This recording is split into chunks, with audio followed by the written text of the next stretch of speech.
you have a 3-step system that unlocks personal power. I love it. I love the simplicity. Know yourself, show yourself, fix your thermostat, and call in your order. And the last one, I just love that phrasing. I'm a words person. I'm a language person. I love calling it. I heard that and I was just like, I stopped and I was like, that is just captures so much. So let's go through this. Know yourself, show yourself. Yeah, that's really that's my definition for authenticity. Authenticity is the degree to which you know yourself and show yourself. You need both to be authentic.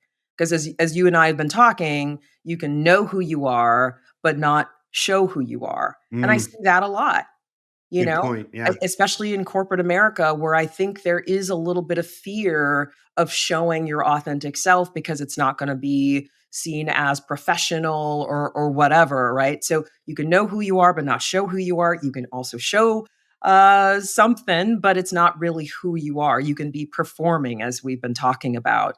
That's really the basis for authenticity. And really, I think it's helpful to break those two capabilities apart, right? Because knowing yourself is very different than showing yourself. But it all starts with that self-awareness, that self-understanding, really knowing your values, your belief system. Why do you believe what you believe? Getting in touch with your lived experience, getting in touch with your personality, your preferences, your wants, your desires, all of that stuff, your emotional landscape. That is knowing yourself. And then you go and you show yourself to the people in your life. And that's the really interesting thing about authenticity is that it has to be practiced in your relationships. You can't just be authentic on the couch in your bathrobe.